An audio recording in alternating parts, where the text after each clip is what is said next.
시대의 징조를 분별하라 라는 책입니다. 이 책에서 강조하고자 하는 내용은 공산국가는 사라져도 공산주의는 사라지지 않는다, 이 한 문장으로 요약할 수 있습니다. 공산국가를 표방하던 소련이 해체되고 중국과 베트남 등이 개방되어 자본주의를 일부 받아들이고 북한의 실상이 만천하에 드러나면서 공산국가들이 힘을 잃고 소멸하는 것처럼 보일 수 있습니다. 그러나 공산주의라는 망령은 결코 사그라들지 않았습니다. 세계 적화라는 공산주의자들의 꿈은 아직 소멸되지 않았습니다. 오히려 더욱 교묘하고 괴율적인 방식으로 변화하고 있습니다. 그럼에도 하나님이 없다고 하는 무신론은 공산주의의 변하지 않는 핵심입니다. 그리스도인들과 교회는 반드시 공산주의의 실체를 바로 알아야 합니다. 자본주의 체제의 모순과 갈등에 의한 프롤레타리아트 혁명의 새 시대를 꿈꾸던 공산주의자들은 어느 순간 한계에 부딪혔습니다. 마르크스의 이론과는 다르게 서유럽에서는 공산주의가 힘을 발휘하지 못했고 공산국가를 표방한 소련 같은 나라들은 자신들이 원하던 이상향이라고 할 수 없었기 때문입니다. 그럼에도 불구하고 마르크스주의자들은 이 사상을 포기하지 않았고 돌파구를 마련했습니다. 바로 니체와 프로이트의 인간 중심적, 인본주의적 철학을 이용해서 새로운 전술을 구상했습니다. 독일의 철학자 니체는 인간 중심적인 사고와 본능을 강조했습니다.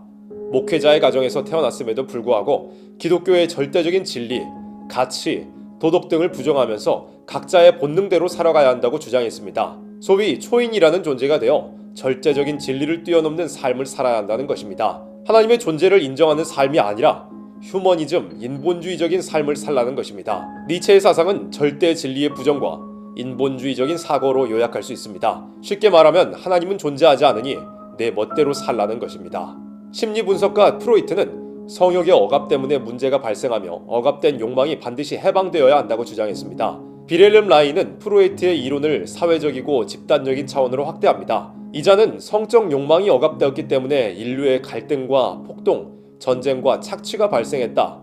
또 성적인 욕구를 채우기 위해서는 어떤 수단도 상관없다고 하면서 심지어는 프로이트가 병으로 분류했던 동성애라도 상관이 없다고 했습니다. 그렇게 아무런 제약 없이 성욕구가 충족된다면 인류의 모든 문제가 사라진다는 것입니다. 비렐름 라이가 주장하는 이 성해방을 통한 사회해방은 반드시 교회의 해체를 필요로 합니다. 기존의 건전하고 순결한 기독교의 성관념이 그가 주장하는 성해방의 가장 큰 걸림돌이기 때문입니다. 니체의 인본주의적 사고와 절대 진리를 부정하는 사상, 그리고 프로이트와 비렐름 라이의 성욕구 해소를 통한 인간 해방 이론이 마르크스주의와 혼합되어 새로운 전술이 등장하게 되었습니다.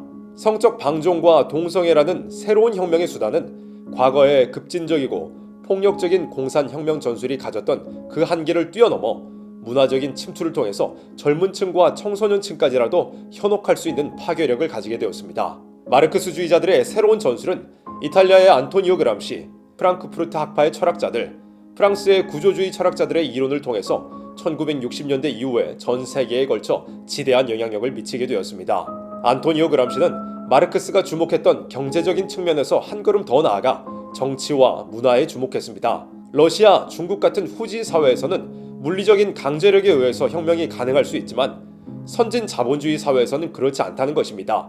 그래서 그는 폭력이 아닌 생각 개조를, 단발적인 혁명이 아닌 장기적인 혁명을, 기동전이 아닌 진지전을 주장했습니다. 먼저 오랜 기간 지식과 도덕과 문화를 장악해서 대중들의 인식을 개선한 다음에 전세가 기울어 좋은 환경이 조성된다면 그때 결정적인 승부를 내야 한다는 것입니다. 그람시 역시 반기독교적인 성관념과 동성애 교육, 기독교적 가족 구조의 해체를 주장했습니다. 프랑크푸르트 학파는 비판 이론을 내세워 기존 사회의 불행을 비판하고 기존 체제를 거부하여 자신이 하고 싶은 대로 살 것을 주장했습니다.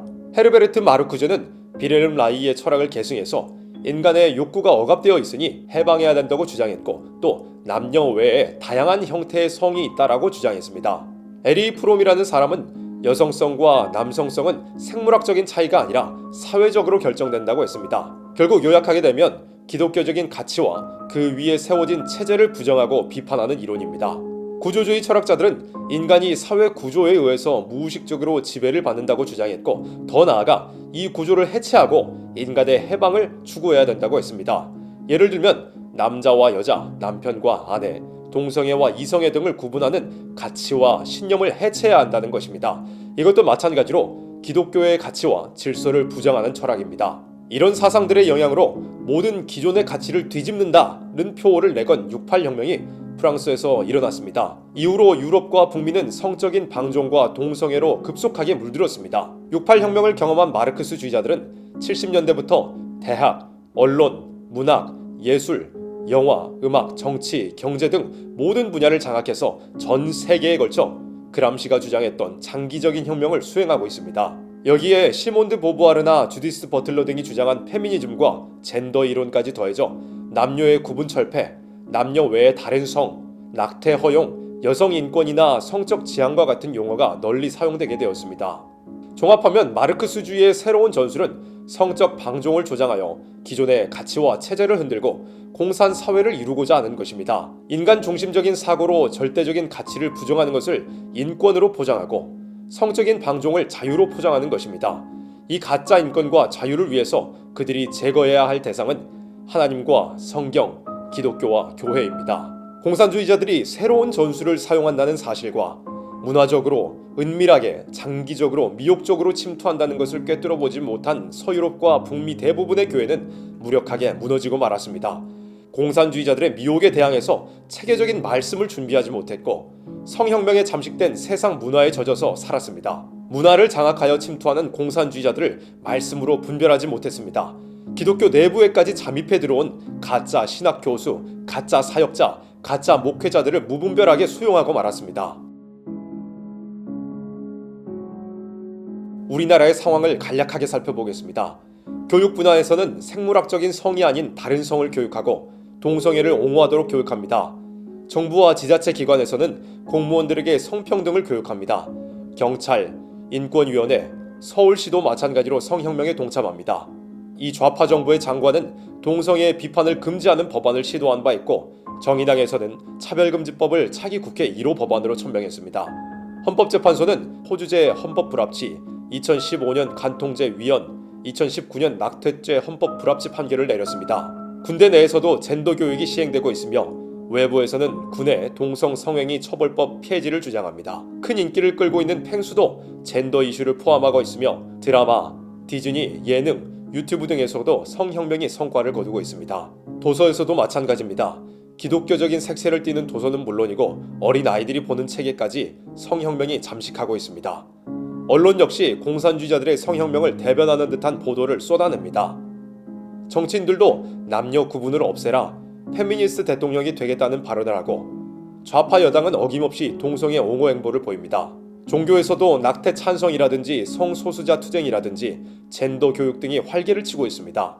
사회적으로도 마르크스주의를 추종하는 노동자 연대가 성소수자와 연대하고 수술 없이도 성전환을 인정해달라는 목소리나 트랜스젠더의 군복무 허용을 주장하는 목소리가 나오고 있습니다.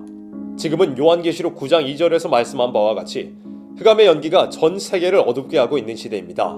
공산주의자들이 요한계시록 8장과 같이 폭력적이고 단발적인 공산혁명 전술을 사용하던 그 시기가 지나고 요한계시록 9장과 같이 미혹의 전술을 사용하고 있는 시기입니다. 베드로 후서와 유다서에서는 소돔과 고모라가 음란과 동성애로 인해서 불의 심판을 받은 것처럼 마지막 시대도 그와 같을 것이라고 말씀했습니다. 이 예언대로 세계는 공산주의자들의 성혁명에 전복되어 소돔과 같이 되었습니다. 요한계시록 11장에서도 심판을 받을 마지막 세상을 소돔이라고 표현했습니다. 우리는 이 흑암의 연기를 몰아내고 일어나 빛을 발해야 합니다. 하나님의 말씀과 사상으로 무장하여 싸워야 합니다. 붉은 용의 가마를 받은 악한 사상인 공산주의를 이길 수 있는 것은 성경에 기록된 하나님의 말씀뿐입니다.